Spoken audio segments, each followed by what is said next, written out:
Саламатсыздар ма оқушылар, сіздермен бірге Айнұр апай. Бүгінгі видеода 9 сынып геометрия пәнінің 3-ші тоқсандағы ТЖБ-ның бірінші нұсқа есептерін қарастыратын боламыз. Бұл нұсқада келесідей 5 тапсырма берілген. Бірінші есепке келетін болсақ, үшбұрышқа іштей сызылған шеңбердің радиусы 12-ге тең, үшбұрыштың ауданы 336-ға тең, осы үшбұрыштың периметрін табыңыз дейді.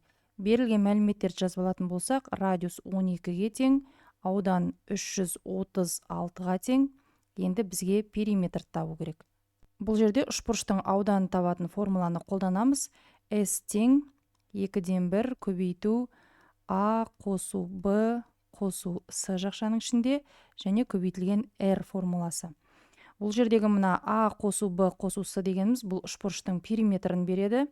Олай болса, бұл формуланы S тең 2-ден 1 көбейту периметр көбейту шеңбердің радиусы деп жазып алсақ болады. Енді осы формуладан периметрді табайық. Периметр ол тең. Мына 2S-ке қарай барғанда көбейтіледі. Сонда 2S бөлінген радиус болады. Мәндерін орнына қояйық. 2 көбейту аудан дегеніміз 336-ға тең. Бөлу радиус 12-ге тең. 336 мен 12 екеуі де 12-ке бөлінеді. 12-ның орнында 1 қалады. 336-ның орнында 28 қалады.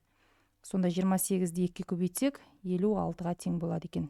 Екінші есеп, РТС үшбұрышында ТС қабырғасы 7-ге, РС 5-ке тең. Егер синус бұрыш РТС 7-ден 2-ге тең болатын болса, онда ТРС бұрышының синусын табу керек делінген. Үшбұрышымыз берілген мәліметтерді жазып алайық, яғни ТС ол 7-ге тең, мына қабырға, РС 5-ке тең екен. Енді бізге табу керек ТРС бұрышын, яғни мына бұрыштың синусын табу керек. Бізде РТС бұрышының синусы белгілі. ТС тең 7, РС тең 5. РТС бұрышының синусы ол 7-ден 2-ге тең. Енді бізге табу керек синус бұрыш ТРС-ті. Бұл бұрышты табу үшін біз синустар теоремасын қолданамыз. Ол бойынша бізге белгілі қабырға ТС ол оған қарсы жатқан бұрыш, яғни синус бұрыш ТРС-ке қатынасы ол тең келесі бізге белгілі қабырға РС-тің оған қарсы жатқан бұрыш, яғни синус бұрыш РТС-тің қатынасына тең болады. Енді осы жерден синус бұрыш ТРС-ті табатын болсақ, ол үшін ТС-ті көбейтеміз синус бұрыш РТС-ке және осы мәліметті бөлеміз РС-ке. Бізге белгілі сандарды орындарына қояйық. ТС дегеніміз 7-ге тең, көбейту РТС бұрышының синусы 7-ден 2-ге тең, және оны бөлеміз РС қабырғасына, яғни 5-ке. Енді бөлшектің алымында 7 мен 7 қысқарып кетеді, екеуінде орында 1 қалады. Сонда ТРС бұрышының синусы 5-тен 2-ге тең болады екен. Келесі үшінші есеп. АБЦ үшбұрышында АЦ 3-ке, БЦ 6-ға, АБ 5-ке тең. Косинус бұрыш АБЦ-ны табу керек дейді. Үшбұрышымыз сызылған. АЦ қабырғасы 3, БЦ 6, АБ 5 деп жазып аламыз. Енді бізге міне АБЦ бұрышы. Мына бұрыштың косинусын табу керек. Есептің берілген жазып аламыз. АЦ тең 3-ке, БЦ тең 6-ға, АБ тең 5-ке.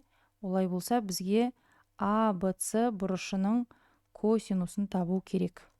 Бұл есепті шығару үшін балалар косинустар теоремасын қолданамыз. Яғни АЦ қабырғасынан бастаймыз, себебі ол бізге қажет мына Б бұрышына қарсы жатқан қабырға. АЦ-ның квадраты ол тең БЦ-ның квадраты қосу АБ-ның квадраты азайту 2 еселенген осы екі қабырға, яғни БЦ мен АБ-ның көбейтіндісі және олардың арасында жатқан бұрыштың косинусы. Косинус бұрыш АБЦ болады. Енді осы жерден косинус бұрыш АБЦ-ны табатын болсақ, ол үшін БЦ квадратқа қосамыз АБ квадратты. одан азайтамыз АС квадратты, және осының барлығын бөлеміз 2 еселенген БС мен АБ-ның көбейтіндісіне. Енді мәндерін орнына қояйық. Сонда косинус бұрыш АБС ол тең. БС дегеніміз 6-ға тең, 6-ның квадраты 36, қосу АБ дегеніміз 5-ке тең, 5-тің квадраты 25, азайту АС 3-ке тең, оның квадраты 9, және осыны бөлеміз 2 көбейту БС дегеніміз 6, көбейту АБ дегеніміз 5. Бөлшектің алымын есептейтін болсақ, 36-ға 25-ті қоссақ 61, 61-ден 9 алсақ 52 болады. Ал бөлімінде 2 мен 5-ті көбейтіп алсақ 10, 16-ға көбейтсек 60 болады. Енді 60-та 52-де екеуді 4-ке қысқарады, 60-тың орнында 15 қалады, ал 52-нің орнында 13 қалады. Сонда АБС бұрышының косинусы ол 15-тен 13-ке тең болады екен. Келесі 4-ші есеп.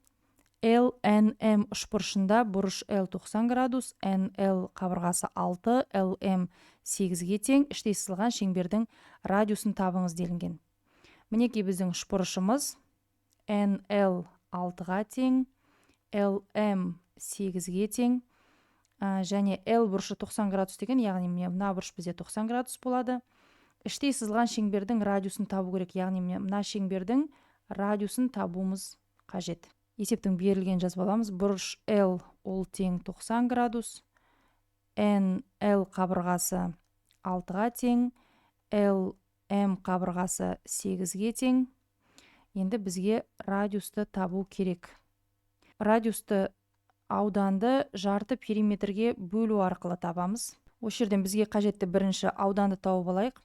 Ол үшін 2-ден 1 көбейту үшбұрыштың табаны және оған түсірілген биіктігінің көбейтіндісі салынады. Яғни LM-ді көбейтеміз NL-ге. Екі қабырғада бізде белгілі, яғни мәндерін қоя аламыз. 2-ден 1 көбейту 8 көбейту 6, сонда ауданы 24 болып шығады. Аудан табылды, енді бізге жарты периметр керек. Жарты периметр табу үшін бізге барлық 3 қабырға қажет, ал бізде NM қабырғасы белгісіз. Сондықтан бұл жерде Пифагор теоремасын пайдалану арқылы NM қабырғасын табамыз. Ол үшін NM дегеніміз гипотенуза болып тұр. Екі катеттің квадраттарының қосындысын түбірдің астына аламыз. Яғни NL-дің квадраты қосу LM-нің квадраты түбірдің астында болады. Мәндерін орнына қояйық.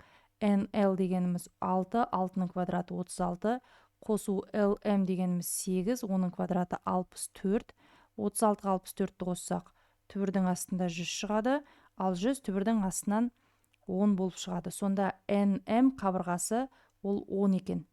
Енді жарты периметр табамыз. Ол үшін осы 3 қабырғаны бір-біріне қосамыз. Яғни NL-ге қосамыз NM-ді, оған қосамыз LM-ді, және осының барлығын 2-ге бөлеміз.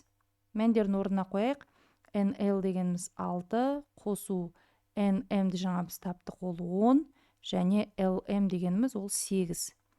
Бөлу 2. 6-ға 10-ды қоссақ 16, 16-ға 8-ді қоссақ 24, оны 2-ге бөлетін болсақ 12-ге тең. Енді мына формуланы қолданып радиусты табамыз.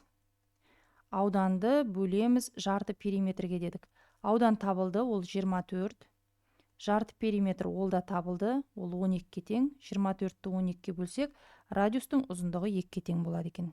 Келесі 5-ші есеп. Көлденең және тік сызықты биіктікте ұшатын ұшақтың жолағының басы мен шетін білдіретін жолының ұзындығы 2000 метр. Яғни міне, мынау басы және мынау соңы. Осы ұзындық 2000 метр екен. А бұрышы 60 градус дейді. Мына бұрыш 60 градус. Және Б бұрышы 30 градус. Ал мына бұрыш 30 градус. Ұшақ ұшатын С бұрышын және АС биіктігін табыңыз дейді. АС қабырғасы болып тұрған. Міне мына С бұрышын табуымыз керек. Және АС қабырғасын табуымыз керек. Немесе берілгендерін толықтай жазып алайық шына жаққа. АБ дегеніміз 2000 метр. Одан кейін бұрыш А белгілі бізде. Ол 60 градус. Бұрыш Б белгілі. Ол 30 градус. Енді бізге С бұрышын табу керек және АС-ны табу керек. Бірінші С бұрышын табайық. Ол үшін бұл бізде А, Б, С деген үшбұрышты беріп тұр ғой. Үшбұрыштардың ішкі бұрыштарының қосындысы 180-ге тең болады. Олай болса С бұрышын табу үшін 180 градустан алып тастаймыз бізге белгілі екі бұрыштың қосындысын. Яғни 60 градус қосу 30 градусты алып тастаймыз. 60-қа 30-ды қоссақ 90, 180-нен 90-ды алсақ, сонда С бұрышы 90 градус болады екен. Келесі АС-ны табамыз. АС-ны табу үшін бұл жерде біз синустар теоремасын қолданамыз. Ол үшін АС қабырғасы, мінеки АС қабырғасы, оған қарсы жатқан, міне мына Б бұрышы деп алайықшы. Б бұрышының синусына қатынасы, бұрыш Б дейік, ол тең АБ қабырғасының оған қарсы жатқан С бұрышының синусына қатынасына тең деп аламыз. Енді осы жерден, енді осы қатынастан АС қабырғасын табатын болсақ, ол үшін АБ қабырғасының Б бұрышының синусына көбейтіндісін С бұрышының синусына бөлеміз. Енді мәндерді орнына қояйық. Яғни АС тең АБ қабырғасы белгілі, яғни 2000-ды көбейтеміз. Бұрыш Б-ның синусы дедік. Б бұрышы ол 30 градус, яғни синус 30 градусқа көбейтеміз және С бұрышының синусына бөлеміз дедік. Ал бұрышысы жаңа біз тапқанбыз, ол 90 градус. Олай болса синус 90 градус деп жазып аламыз. Сонда 2000 көбейту, синус 30 градустың мәні 2-ден 1-ге тең, бөлу, синус 90 градустың мәні 1-ге тең. Мына жерде 2 мен 2000 бір-бірімен қысқарып кетеді, екеуді 2-ге бөлінеді, 2000-ның орнында 1000 қалады, 2-ның орнында 1 қалады. Сонда АС-ның ұзындығы ол 1000 метр болады екен. Балалар, осымен бүгінгі қарастыратын есептеріміз аяқталды. Есептердің шығарылу жолы түсінікті болды деген ойдамын. Олай болса, осы видеоға лайк басып, каналға тіркеліп, және қоңырау шаны басуды ұмытпаңыздар. Сонымен қатар осы видеоны достарыңызға да жіберіңіздер. Ал мен сіздермен келесі видеоға дейін қоштасамын. Сау саламатта болыңыздар. Сіздермен бірге болған Айнұр апай, оңай математика каналы.